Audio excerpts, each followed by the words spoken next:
my dear students. Hope you all fine and safe at home. Today we are going to start up a new chapter, the Age of Guptas, chapter 6.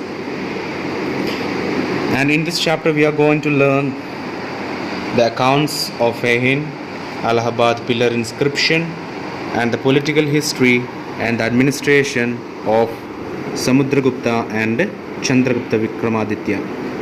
And also they have many contribution in the fields of education, just like Nalanda University, and also in the fields of science, just like Aryabhatta, and also in the fields of culture, just like works of Kalidasa and Dargah Temple. So we can check deeply, we can explain what all the major things coming under the age of Guptas. So moving to the sources, we have got the information about the Gupta's empire from the accounts of Fahin. Fahin was an earliest Chinese pilgrim who visited India on a religious mission during the reign of Chandragupta II. So the first evidence we got from the Fahin was a Chinese pilgrim. Chinese visitor came to India for a religious belief and a mission. He just came. So he just came to India at the time ruling period of Chandragupta II. So he just wrote some of the major important things in his diary. So the first one is that Magadha was a prosperous country with a large towns teeming with wealth and population. So the first point he just explains that it shows that Magadha is the prosperous country with a large towns and full of wealth and population. It's the first point he just explained. And the second point he just shows to the people that Pataliputra was the flourishing city with numerous charitable institutions, including a hospital endowed by benevolent citizens. And also the second point he just says that the Pataliputra is a flourishing city which has charitable institution including hospitals. The third point he just explains that although the people were wealthy, they led simple lives, generally observing the Buddhist rules of conduct. And also the people are wealthy, even if the people were wealthy, they don't live in a leisure life, they just live only in a simple lives. Okay, and the fourth point, Vaishnavism, Shaivism and Buddhism and Jainism were the main religions. So he just also talk about the religion people were worshipping. People were worshipping to Vaishnavism, Shaivism, Buddhism and even Jainism also.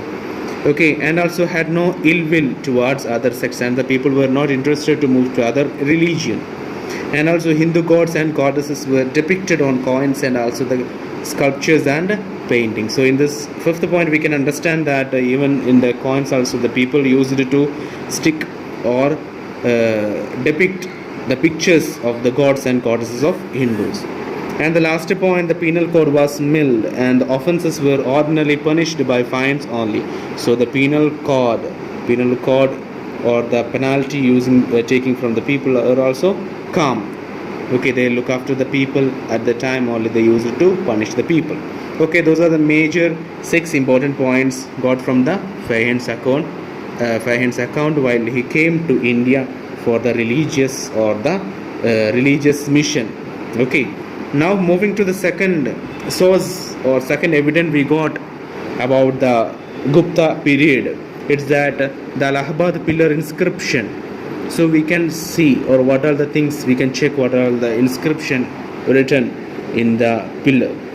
So it is the most important epigraphic evidence of the imperial Guptas, composed by Harisena, the court poet of Samudragupta. Allahabad pillar inscription, also known as Prayagya Pashapsti. So according to the evidence, the court poet who is Harisena written about the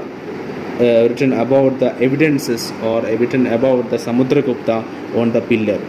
Okay, so that inscription we got as a evidence about the Gupta period. Okay, and also it provides the inscription on the pillar shows or provides an impressive list of kings and the tribal republics that were conquered by Samudragupta. Not only the description about the king, but also the major kings list also provided in the pillar, okay, to identify the kings and to understand about the kings. Also the political geography of India, that it indicates by naming the different kings and people who populated in India in the first half in the 4th century AD. Okay, and also the peoples populated in India. Okay, so in 4th century AD also about the people's behavior and about the people and kings also inscripted in the pillar. Okay, now moving to the reign of Gupta period or the ruling period of Gupta period. How was the ruling period? What are the steps he have done for his empire and to the people? We can check. So the history of the first two rulers of the Gupta dynasty, Sri Gupta and son Gotokcha, is obscure. So it is believed that the Gupta era originated with the reign of Chandragupta first. So we can get only the information about the Chandragupta first, but some of the Gupta rulers just like Sri Gupta and his son Gotokcha is obscure. Obscure means hidden. Sri Gupta's period and Gupta period rulers where we can't see, but we just can see the ruling period of Chandragupta first. Now we can moving to the Chandragupta's ruling or the reign of Chandragupta. Chandragupta first was the most independent king with the title of Maharajadiraja. That was the name given to the Chandragupta first. So the meaning of the Maharajadiraja is the king of kings. So after declaring the independence in Magadha, Chandragupta first extended his empire through matrimonial alliance by marrying a Lichai princess Kumra Devi. So he just expanded, not only he just lived in a single area, but also he just expanded or conquered the place by marrying a princess Kumara Devi from south. Okay, that's the story of the Chandragupta. By moving to the second ruler Samudragupta, we can check what all the things or the steps, missions, ideas he have done to the empire. So he was the son of Chandragupta first. So Samudragupta was the son of Chandragupta first. Much of the information about him is obtained from the Allahabad pillar inscription composed by his court poet Harisena. So mostly all the information about Samudragupta we can get from the pillar inscription. So from that evidence only we are going to discuss. So his court poet Harisena only written all the description on the pillar about Samudragupta first. Okay, so Brahmaputra is the east to rivers Yamuna and Chambal in the west, and from Himalayas in the north and Narmada in the south, where he also extended. By whom? By Samudragupta. Okay, and also he was very brave king. Also people used to call him Napoleon of India. For Samudragupta he just given a name Napoleon of India. Also like Alexander, he was daring. He just liked to conquer this place, conquer that place. Most of the all places he needs to conquer. Just like Alexander, he just have a picture. People have a picture of Samudragupta like Alexander. Okay, and also we can check what all the inscriptions have written or shown in Allahabad pillar. The first one, the 9 rulers of Aryavarthana were uprooted and their kings were made up Samudragupta's empire. So the first description or inscription shows that the most 9 rulers are given or rooted or produced from the Samudragupta's empire. And the second point, the 12 rulers of Dakshinapta or the south who surrendered to the Samudragupta after being defeated were liberated and allowed to rule again over their kingdom. Okay, and also Samudragupta also been defeated and also who surrendered to the south. Okay, now moving to the third point, the inner circle of neighboring states including Assam, coastal Bengal, Nepal and number of Ghana Sangals in the northwest paid tribute following his orders and attended his court.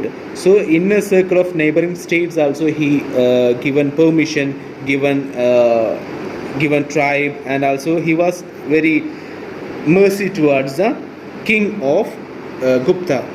Okay, yes, Gupta Empire kings have been taken the merciful from the Assam rulers and also from Bengal and Nepal. And moving to the fourth point from the inscription of the pillar.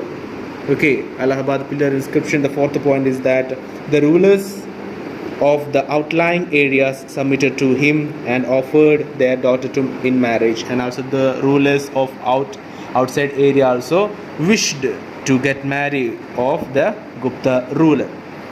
Okay, and also according to the Samudragupta's court, poet Harisena Samudragupta performed an Ashwamedha Yajna or horse sacrifice, and also at that time horse sacrifices were also there according to or from the written of Harisenas. From the pillars we can mostly understand that horse sacrifices were also at that time. Okay, and also Samudragupta was a follower of Brahmanism and worshipped Lord Vishnu. So while moving to the religion of Samudragupta, he was a well worshipping of Lord Vishnu.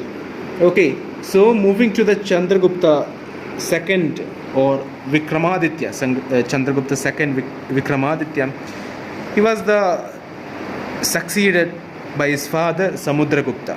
He just followed his father Samudragupta. We can check what all the motives or aims or new ideas have been given to his empire.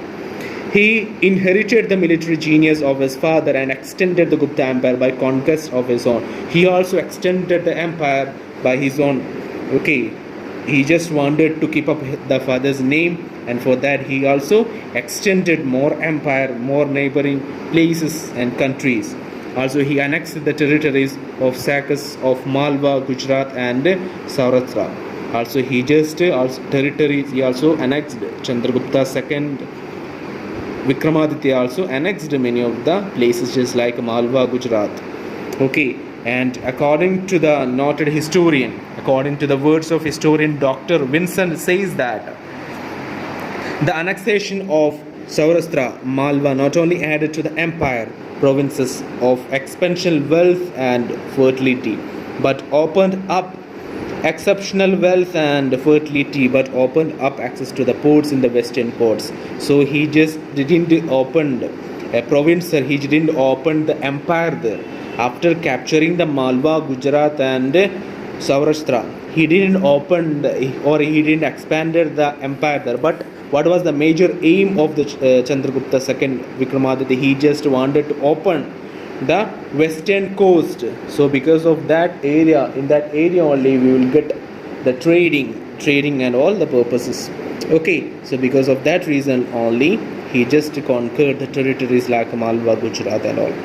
Okay, and Chandragupta II entered into the matrimonial alliances as a part of his foreign policy. He married Kuberanga of Naga family. He just married a Naga family member who Chandragupta II Vikramaditya. Okay, also it was during the reign of Chandragupta II that the Chinese pilgrim Fahin visited India. So we have discussed that we got the two sources about the Gupta period and Gupta Empire. That the first one is that Fahin visited to India. From his account we got information. The second is that Allahabad pillar inscription. With these two sources only we got the information about the Gupta Empire and or the Gupta period. So at the time of Chandragupta II Vikramaditya only came there pilgrim, Chinese pilgrim Fahin visited there for the religious mission. Okay, Fahin does not mention the name of Chandragupta II in his accounts, but he gives interesting information on the life of the people and the general conditions of the kingdom. Also we have discussed the 5 major important points about the Fahin's accounts. He just shows that he just believes and gives that prosperous country and flourishing charitable institution, and also people used to believe about the his beliefs and all the things. Also we have discussed the 5 major important things. But the point is that the Fahin not like to produce the name in this account, but he used to shows the points about the kingdom and all about the Chandragupta II Vikramaditya. Okay, so on many of his coins, Chandragupta II has the title Vikramaditya. His court is said that to have been adorned by 9 gems, including Kalidasa, Varahamisa, and Amarasingha were the major important 9 gems in his court.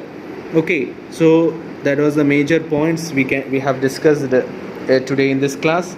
So we have discussed about the major sources or the evidences we got from the Gupta period.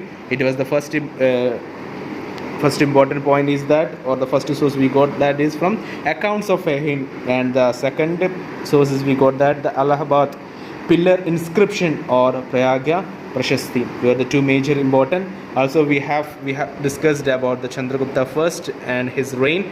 Also we have discussed about the Samudragupta.